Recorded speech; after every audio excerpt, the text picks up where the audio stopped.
l'héritage de Johnny Hallyday. Pourquoi les enfants de Claude François n'ont pas eu le même problème dans l'émission M comme Maïtena? Ce vendredi 9 mars, Claude François Jr. s'est exprimé sur l'héritage de son père et celui de Johnny Hallyday. En 1978, Claude François décède brutalement. À l'époque, ses deux fils n'ont que 8 et 9 ans. D'abord, la question de refuser la succession s'est posée, s'est souvenu Claude François Jr. dans Le Parisien.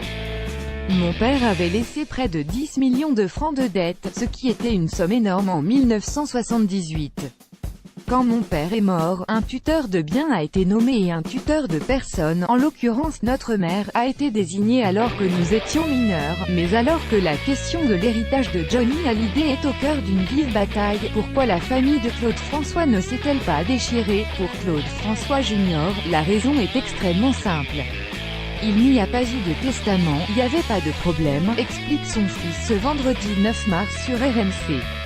Ce qui est compliqué, c'est de comprendre le fondement du rôle d'un ayant droit qui est d'abord d'accompagner la logique de l'artiste. Aujourd'hui, il faut que ça reste le Johnny que Johnny était et que les Français ont aimé.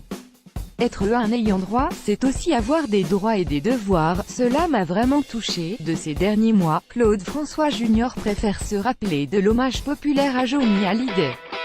Ça réveille d'identité nationale et ça nous ramène à ce patrimoine affectif et la position de ces artistes de variété qui sont finalement des petits divins du divertissement, confie Claude François Jr. Moi ça m'a vraiment touché et pour dire vrai, même réconforté. J'ai trouvé vachement bien que l'Élysée contribue à la cérémonie. Commentez, partagez cet article, partagé sur Facebook. Sur le même sujet, lu l'actualité closermac.fr. Dans votre boîte mail, inscription newsletter. Vous êtes bien inscrit à la newsletter avec l'adresse. Je souhaite aussi recevoir les bons plans des partenaires du site conformément à la loi numéro 78/17 du 6 janvier 1978, relative à l'informatique, aux fichiers et aux libertés. Vous disposez d'un droit d'accès et de rectification des données à caractère personnel vous concernant. Pour l'exercer ou en savoir plus, cliquez ici.